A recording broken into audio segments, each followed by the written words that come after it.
Irmãos, a graça e a paz de Cristo. Amém. Nós nos alegramos em Deus por estarmos aqui mais uma vez. E nessa oportunidade, queridos, no aniversário da UPH, queremos agradecer a Deus pelo convite, agradecer ao presbítero Maxwell, que nos fez o convite, e dizer para os irmãos que é uma alegria muito grande para nós podermos estar aqui compartilhando deste momento, deste culto, em ações de graças.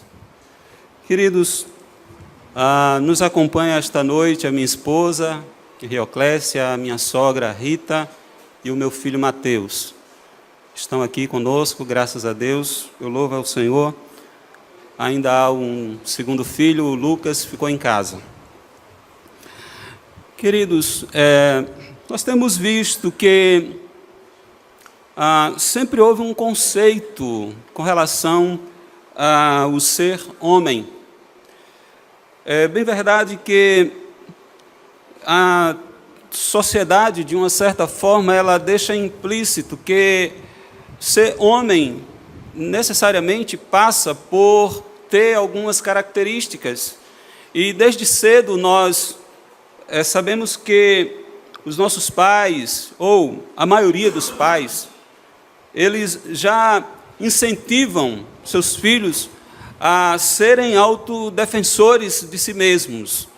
E a gente percebe que essas coisas elas vão ficando arraigadas no coração das pessoas. E aí o homem necessariamente ele passa por uma série de fases, mas sempre com a mente voltada para ser aquela pessoa de postura onde ele se defende, onde ele é dono da situação, onde ninguém pode lhe afrontá-lo. E aí vai crescendo e vai aprendendo que ele precisa ser infiel. Para de fato ser um homem, ele tem que ter a característica de infidelidade. Ele precisa se envolver, muitas vezes, em transações ilícitas. E o homem, ele é apontado como alguém extremamente violento, ou alguém que domina a situação, e que tem todo o domínio de tudo. Na verdade, essas características e, digamos que essa funcionabilidade do homem dentro dessa sociedade, dentro desse padrão, o conduz para uma eterna perdição, para um fim sem retorno. Na verdade, o conduz para um abismo. Mas, olhando para a nossa sociedade, nós escrevemos algo a respeito do ser homem, tendo em vista essas características. E eu gostaria, vai estar sendo projetado o texto que nós fizemos, e eu gostaria que vocês acompanhassem, e diz assim: ser homem. Dentro do contexto social, o homem, enquanto gênero, é aquele que sempre tem uma sacada boa no momento certo, que sempre está pronto a atender aos desafios quando eles surgem. É aquele que consegue ser safo, é o esperto, que sabe o que fazer. Homem é o que não leva desaforo para casa, é aquele que responde, que encara, que bate de frente. Ser homem é ser bom conquistador, é saber conquistar mais de uma mulher, é o que não resiste aos encantos de uma mulher bonita e atraente, é saber atrair para atrair, é adulterar, pelo prazer de dizer eu sou o cara nas rodas dos amigos, ou contar vantagens nas rodas das conversas fantasiosas. Ser homem, no amplo contexto social, é se dar bem nas transações comerciais, é saber fazer um bom negócio, mesmo envolvendo corrupção, conchavos, mentiras, enganos, falsidades e depravação. Ser homem é não abrir mão dos prazeres da vida, mesmo que sejam contra as ordens de Deus. É muitas vezes ser impiedoso, injusto, dissimulado, É ser imoral para achar que tem moral.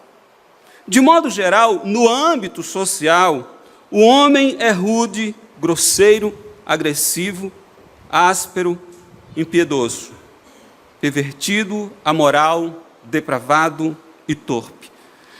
Porque o homem que vive distante de Deus e arraigado aos padrões do mundo, cai em muitas tentações, e cai em muitas ciladas e em muitas concupiscências.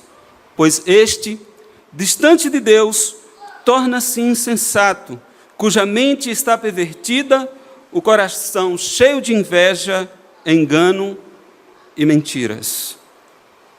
Mas ser homem de Deus, ser homem de Deus, reverte todas essas características que nós apresentamos, porque aquele que passa a ter Cristo em sua vida, ele passa a entrar na contramão, no contraditório do pensamento social, daquilo que a sociedade prega, daquilo que a sociedade traz como um estereotipo e mostra que o homem precisa ser assim, com esses padrões, seguindo estas regras, ou então ele está fora, ele não faz parte.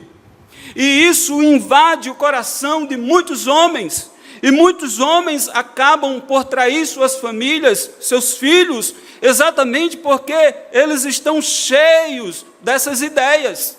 Eles compraram essas ideias e acham que ser homem é exatamente entrar dentro do estereotipo desse que foi formado e mostrado para vocês através dessa leitura.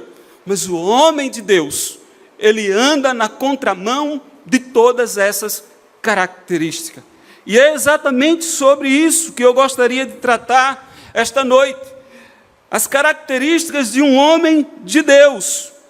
E eu gostaria de convidar os irmãos para abrirem a palavra de Deus no livro de 1 Timóteo, capítulo de número 6, versículos do 11 ao 14. 1 Timóteo, capítulo de número 6, versículos do 11 ao 14.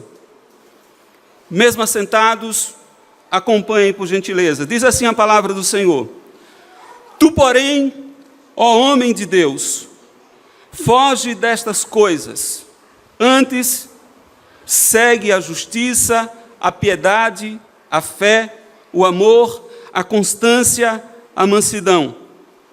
Combate o bom combate da fé, toma posse da vida eterna, para a qual também foste chamados, e de que fizeste a boa confissão perante muitas testemunhas.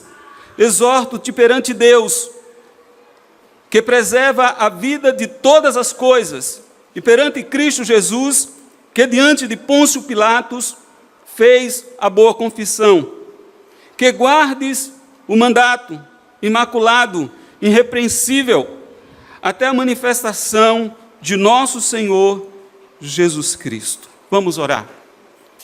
Deus, nós queremos louvar o Teu nome, Senhor, e queremos Te apresentar diante de Ti a porção desta palavra e rogar ao Senhor mais uma vez, que não seja o homem, mas o Teu Espírito Santo, Senhor, nos conduzindo para falar da Tua palavra, Senhor. Dai-nos o discernimento para que possamos dissertar a Tua palavra e assim glorifica o Teu nome, Senhor, e edifica a Tua igreja. É isso que nós Te pedimos, em nome de Cristo Jesus. Amém. Queridos irmãos, o homem de Deus, ele é diferente do homem comum. Essa máxima, ela deve não apenas ser aprendida, mas como ela também deve ser defendida. Porque jamais nós vamos poder considerar um homem que vive a serviço de Deus como um homem comum, daquele que vive de comum acordo com a sociedade. Na história da Bíblia Sagrada, nós vamos encontrar muitos homens de Deus, homens que eram destaque na sua sociedade, homens que viviam para trabalhar para o Senhor. E estes homens, efetivamente, eles eram diferentes, a sua postura era diferente, o seu pensamento era diferente, as suas atitudes eram diferentes, porque estes homens eram diferentes. E não tem como nós colocarmos todo mundo num globo só e dizer que todos são iguais. Não, porque o homem de Deus, ele é diferente daquele que não pertence a Deus, daquele que não serve a Deus, daquele que não conhece a Deus. Quando nós olhamos para esta carta, queridos irmãos, carta que o apóstolo Paulo escreve a Timóteo, e essa carta Paulo escreve na intenção de orientar a Timóteo, orientar a ele exatamente acerca das relações com diversos grupos da igreja. E essa carta, juntamente com a carta de 2 Timóteo e a carta de Tito, elas são chamadas cartas pastorais. Isso exatamente pela natureza, pela prática de assunto explorado. Este homem, Timóteo, um jovem que é chamado para o ministério, que ainda sem experiência, contudo, designado exatamente para cuidar do povo de Deus, da igreja de Deus. Essa é uma missão que Timóteo recebe, pastorear a igreja de Cristo. E é dentro dessa missão que o apóstolo Paulo vai escrever a quem ele chama de filho na fé, com a intenção de orientá-lo. E é dentro dessa carta que o apóstolo Paulo lhe passa muitas instruções. E é exatamente nessa seção do capítulo 6, queridos irmãos, do verso 11 ao 14, que Paulo expressa algumas características de um homem de Deus, contrapondo-se com aqueles que não conhecem a Deus. E assim, Paulo, ele vai expressar essas características, e eu gostaria de falar com vocês sobre algumas características que o homem de Deus apresenta diferentemente daqueles que não conhecem a Deus. Em primeiro lugar, queridos irmãos, o homem de Deus, ele deve ser identificado por aquilo que ele foge. Observem no verso 11, o apóstolo Paulo diz: tu, porém, ó homem de Deus, foge destas coisas. Quando Paulo diz tu, porém, ele está usando uma conjunção adversativa justamente porque ele está se contrapondo a uma mensagem que ele vem dizendo antes dele entrar nessa sessão. Observem que o apóstolo Paulo, ele vai usar a expressão foge no imperativo presente, que significa uma ação contínua. Não é algo que você deve fugir uma única vez, mas é algo que você deve fugir continuamente, constantemente. Foge aqui também não é um ato de covardia, de alguém que é fraco ou medroso. Esse foge, ele representa a decisão coerente de alguém que quer escapar de algo abominável, que é visivelmente degradante à sua postura cristã. O servo de Deus, ele deve ter coerência em fugir daquilo que não agrada a Deus. Tu, ó homem de Deus, foge do que não convém.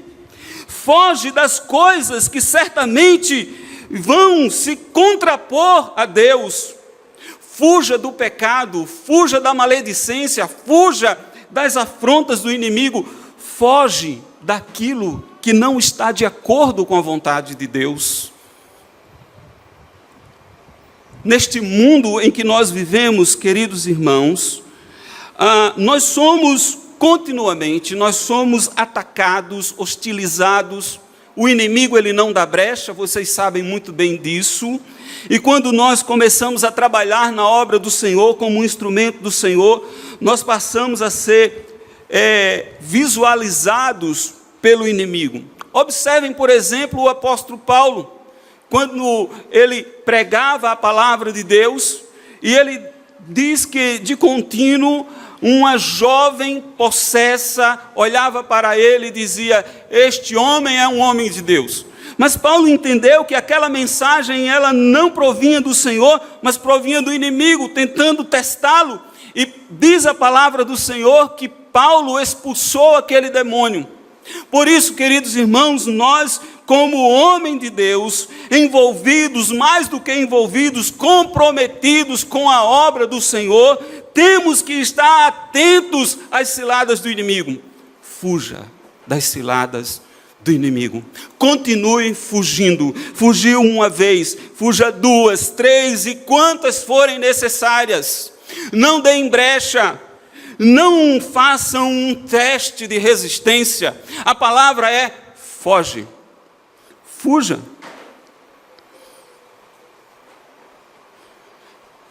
Essa expressão, ela também denota uma procura por um ambiente seguro.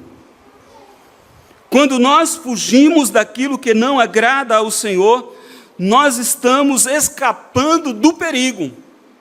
Observe, queridos irmãos, que Pedro, ele vai ser muito claro na sua primeira carta, no capítulo 5, quando ele diz que o diabo, o nosso adversário, ele anda a derredor, bramando como um leão, buscando a quem possa tragar. Assim, queridos, o homem de Deus, ele é conhecido por aquilo que ele foge. Um homem de Deus, ele não se deixa ou ele não se permite mergulhar numa vida de pecado. Ele foge das tentações, ele foge do pecado, ele foge do que não agrada a Deus, porque essas coisas, queridos irmãos, elas representam um constante perigo para a vida do cristão. Assim, a identificação de um homem de Deus é aquilo que ele foge, que encara de frente e que é corajoso o suficiente para dizer: eu não vou, eu não entro, eu não sigo, porque isso não condiz com a postura de um homem de Deus. Sabe que o homem, dentro dessa sociedade, onde o estereotipo é aquele que nós falamos, e falamos de forma proposital para que aquilo ficasse impregnado aqui na nossa mente como um estereotipo que a sociedade pede, ele é desafiado pelos amigos. Os amigos dizem: está dominado pela mulher. Os amigos dizem: agora tu não vai mais, agora tu está crente, agora tu está na igreja. E eles começam a desafiar. Por quê? Porque eles querem que você, homem de Deus, mergulhe no pecado. Mas você vai ser identificado por aquilo que você foge. Fuja da tentação. Encare o assunto de forma consciente. Diga que você de fato está fugindo, convicto dessa fuga. O homem de Deus, ele foge sim do pecado, do engano, da corrupção, da maledicência, da mentira, do engano, da depravação. Ora, queridos, agora de fato essas coisas elas não são fáceis. Para Timóteo, certamente era um desafio. Quando nós olhamos os capítulos anteriores que envolvem essa carta, e nós percebemos o que o apóstolo Paulo vem falando com relação a falsos pregadores, a falsos irmãos, a missão de Timóteo de pregar a palavra, de ser fiel à sã doutrina da palavra, queridos irmãos, dentro de um contexto de perseguição, de luta, de batalha travada na vida cristã, onde todos nós sabemos que o evangelho ele brota dentro de um campo hostil, dentro de um campo de batalha, dentro de um campo de sangue, dentro de um campo de perseguição. Timóteo, ele precisava fugir de muitas coisas, e é exatamente isso que Paulo diz para ele: tu, porém, foge destas coisas. Que coisas? Das que ele já escreveu anteriormente. Assim, o homem de Deus, em primeiro lugar, ele é conhecido por aquilo que ele foge. Em segundo lugar, o homem de Deus, ele deve ser identificado por aquilo que ele segue. O verso 11, continuando a leitura, diz: segue a justiça, a piedade, a fé, o amor, a constância, a mansidão. Os padrões que são colocados, irmãos, como padrões éticos e morais de um homem de Deus, não são norteados pelos padrões sociais, pelos padrões igualitários e relativistas de uma sociedade depravada, corrupta, corrompida. Não, queridos irmãos, antes o homem de Deus tem como fundamento a regra de fé e prática. O fundamento que o homem de Deus constrói na sua base, como uma base sólida, é a palavra de Deus. Os padrões que o homem de Deus adota não é o que a mídia divulga, não é aquilo que a mídia imprime, que ela traz, que ela traceja e que ela coloca. E que a sociedade sem rumo, sem norte, sem saber para onde vai, adere, adquire, coloca no seu colo e faz daquilo uma bússola norteadora. Não, o homem de Deus rejeita todas essas coisas e segue a palavra de Deus. E traz a palavra de Deus para dentro da sua casa, para o convívio da sua família, para o ensino dos seus filhos, para o relacionamento com a esposa, para o relacionamento com o patrão, na sociedade, na casa, na comunidade, na escola, na universidade, onde ele frequentar, ele tem como prática e regra a palavra de Deus. Ele segue a palavra de Deus. Ele olha para a palavra de Deus como uma bússola. E o apóstolo Paulo, ensinando ao seu filho na fé, ele diz: segue a justiça. E isso é uma ação ou uma atitude de agir conforme a vontade de Deus. A justiça que procede de Deus, não a justiça que vem do homem, não a justiça elaborada na mente humana. Porque nós sabemos, queridos irmãos, que se nós formos usar de nossa própria justiça, sabemos como somos falhos, como vamos usar medida desmedida para medir as pessoas, sabemos que se nós formos usar a nossa justiça, vamos ser muitas vezes injustos. Mas o homem de Deus, ele deve seguir a justiça conforme o padrão de Deus, dentro dos seus relacionamentos com as pessoas, na integridade, e isso é virtude daqueles que estão a fim de servirem a Deus, de seguirem a Deus. Ele diz: segue a piedade. Esse termo está essencialmente ligado a uma fidelidade para com Deus. Ser piedoso é reverenciar ao Senhor.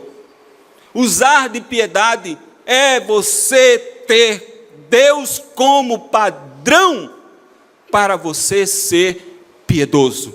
É o contrário de impiedade, é o contrário de ímpio, daquele que vive mergulhado na impiedade de uma vida ímpia, pecaminosa, de pecado. Ser piedoso é você ser servo. Isso glorifica, reverencia ao Senhor nosso Deus. A terceira coisa dentro dessa seção que o apóstolo Paulo diz segue a fé. Segue a fé. E isso nos traz a ideia predominante de uma confiança em Deus, em Cristo e no Espírito Santo. Você sabe por que o mundo, ele vive mergulhado em dores? E por que as pessoas do mundo não têm rumo? Porque elas não têm fé. E quando a têm em diversas coisas, mas menos em Deus. Estava lendo uma reportagem da Índia, e nós sabemos que a Índia é um país em que há vários deuses. Um dos deuses dos indianos é o rio Ganges. Eles têm o rio como um deus, e a reportagem contava uma experiência de uma mulher que entrava até uma certa parte do rio, onde a água batia em sua cintura. Ela carregava o seu filho de menos de 1 ano de idade, e ali ela entrega o seu filho como um ato de fé ao rio, e ali ela afoga o seu filho. E essa atitude, ela o faz para apaziguar os deuses que não permitiam que o seu marido recebesse um trabalho e assim sustentasse a sua família. E ela vai a um orientador, a um bruxo, e ele diz: olha, os deuses estão requerendo o seu filho, entregue o seu filho dentro do rio Ganges. E ela, numa atitude de fé, ela vai, ela leva o seu filho, ela coloca dentro do rio. Mas essa fé é errada, essa fé é vergonhosa, essa fé é inútil. Mas o homem de Deus, ele segue a fé em Deus, em Cristo e no Espírito Santo. Ele sabe onde está, para onde está olhando, e ele sabe exatamente o que lhe espera. A fé que ele tem é num Deus todo soberano, num Deus criador dos céus e da terra, num Deus que é dono de todo o universo, num Deus cuja sua palavra vai dizer no livro de Daniel que ele é dono do tempo e das estações. Ele remove reis, ele estabelece reis, ele conhece o profundo, o escondido, ele conhece o que está em treva, e com ele mora a luz. Quem tem fé em Deus sabe exatamente para onde está olhando, sabe o caminho que deve trilhar, sabe o caminho que deve seguir. Queridos irmãos, ter fé em Deus é você colocar nas mãos de Deus toda a tua insegurança, toda a tua incerteza, todo o teu choro, toda a tua lágrima, toda a tua dor. É você colocar diante do Senhor a tua família, e você de fato descansar, dizendo: Deus cuida de mim. Ter fé em Deus. Outro ponto que o apóstolo Paulo fala ao seu servo é: segue o amor. O homem de Deus efetivamente mantém os seus relacionamentos tendo como base o amor fraternal, irmanal, aquele amor, queridos, que é movido pela benevolência de fazer o bem, não apenas a quem nos faz o bem, mas fazer o bem a todos aqueles que cruzam o nosso caminho. O servo de Deus, o homem de Deus, ele utiliza do amor para fazer a obra de Deus. Porque se nós formos fazer a obra de Deus baseados em troca, baseados em retorno daquilo que nós podemos receber, queridos irmãos, todos nós vamos ficar em casa, deitados no sofá, na cama, na rede, de braços cruzados. Mas quando o amor de Deus pelas almas perdidas, pelos pobres, pelos humildes, por aqueles que necessitam, invade o nosso coração, nós seguimos esse amor e praticamos o amor de Cristo Jesus. Esse amor, irmãos, ele não é um amor metafísico, ele não é um amor que anda no campo das intenções, de que eu posso, mas é um amor que anda nas evidências do que eu faço. Eu amo, e por isso eu vou, eu prego, eu alimento, eu cuido, eu cubro, eu dou veste, eu dou cobertor, eu dou um lençol. Por quê? Porque eu amo. Eu amo, e por isso eu não olho para o poço de pecado que aquela pessoa está mergulhado, seja um drogado, seja um criminoso, seja um assassino, seja um corrupto, eu prego porque eu amo as almas que estão perdidas. O homem de Deus segue o amor. Paulo diz, segue a constância. O homem de Deus não se desvia do seu propósito de lealdade a Deus. Ele segue firme nas suas convicções. O interessante, queridos irmãos, é que nós encontramos tantas pessoas que se desviam, que se afastam, que saem da igreja, que procuram outro rumo, que procuram outro caminho, mas o homem de Deus, ele é constante, ele está ali, ele vai para a igreja, ele ora, ele produz, ele se envolve na obra, ele prega, ele louva, ele ora, ele varre, ele canta, ele faz tudo, ele não abre mão de servir ao Senhor, ele é constante, firme e constante, sempre abundante na obra do Senhor, sabendo que no Senhor o seu sacrifício não é em vão. O homem de Deus, ele segue a constância, ele vai em frente, vem luta, vem tribulação, vem palavra dura, vem o que for, ele é constante, ele está ali, ele produz, ele não desiste. O coração entristece, ele chora, ele vai para os pés do Senhor, ele se ajoelha, ele cai em pranto, sai em lágrimas, molha o seu rosto, mas ele é constante. Ele permanece, porque ele não está baseado nos valores de homens, ele está baseado nos valores de Deus. O homem de Deus, ele é constante.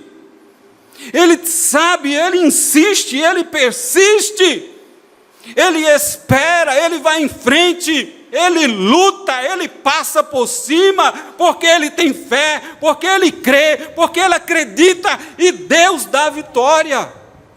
O homem de Deus é constante, queridos irmãos.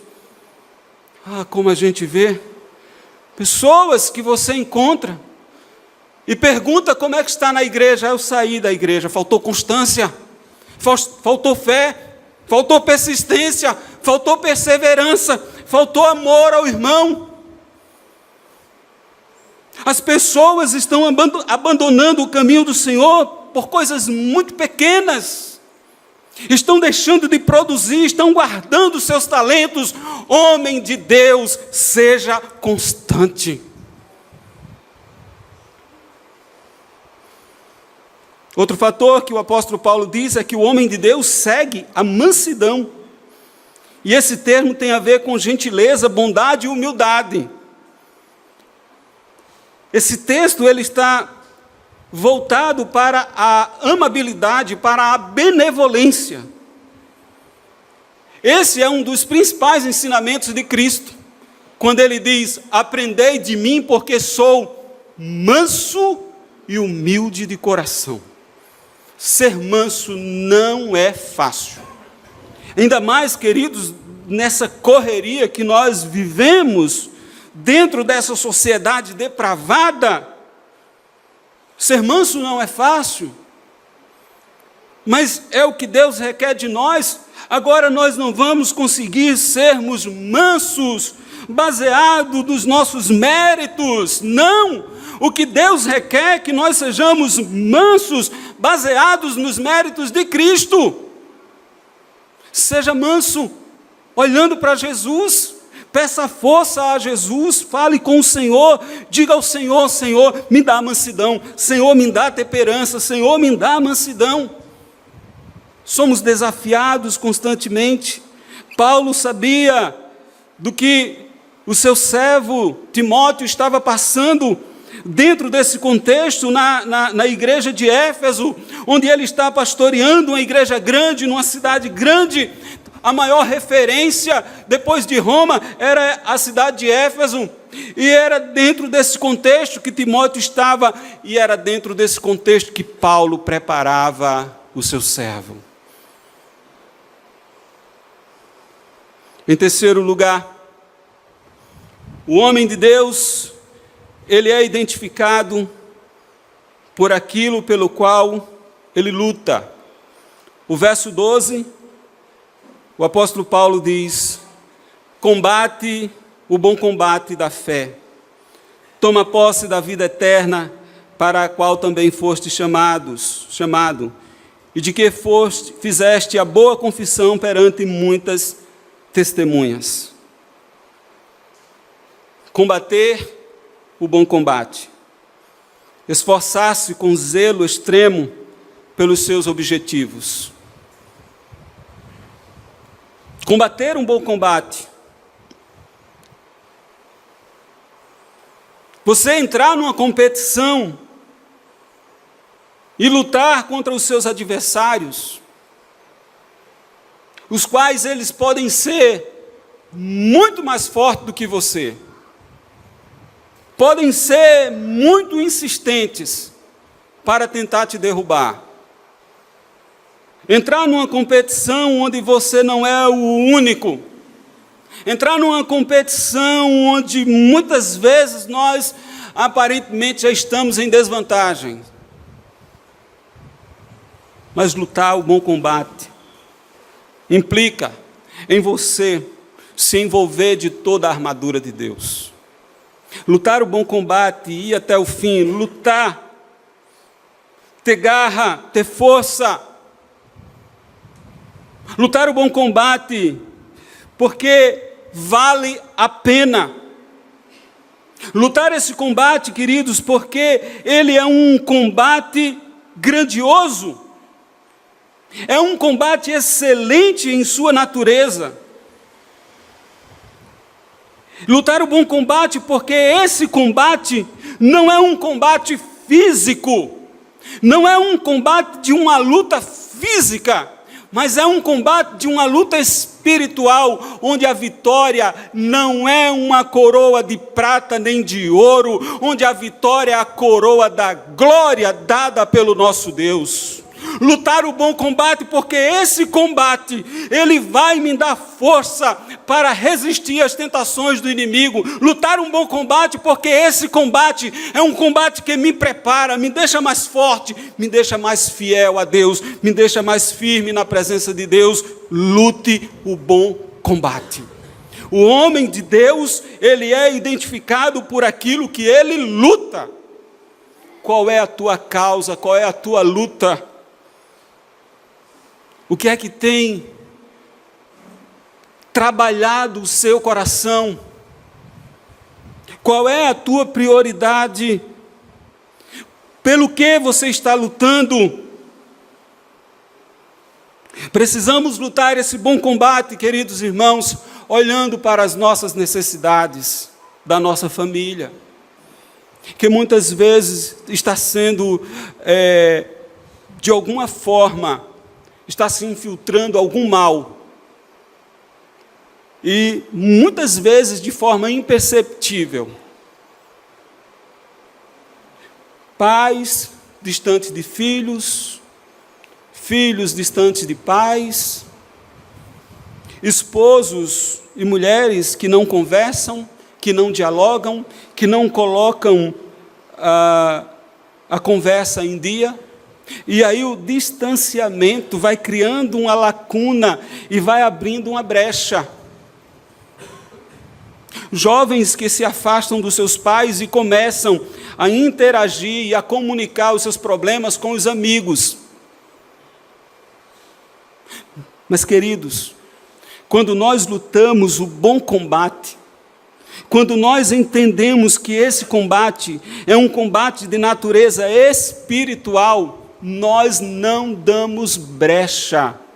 Trabalhamos, oramos, buscamos o Senhor, caímos de joelho na presença do Senhor. Quando sentirmos que as coisas estão fugindo do nosso controle, busque ao Senhor, Ele tem o controle de tudo. Não esqueça disso. Lute o bom combate, mas não lute sozinho. Lute o bom combate, lute com Cristo, lute com Deus, lute com fé, lute com o Espírito Santo. Olhe para Daniel, olhe para Sadraque, Mesaque e Abidnego. Esses homens lutaram, mas não lutaram sós. Daniel foi para a cova dos leões, mas ele não estava só, ele estava com Deus. Sadraque, Mesaque e Abidnego foram para a fornalha de fogo ardente, mas não estavam sós, estavam com Deus. Lutar o bom combate é andar com o Senhor constantemente, queridos irmãos. O homem de Deus, ele é identificado por aquilo que ele luta. Qual é a sua luta? Você luta pela sua família, você luta pelos seus filhos, pela sua casa, pela sua dignidade, pela sua honra. Você luta para ser uma pessoa íntegra. Um homem de Deus, ele luta para não cair nas tentações.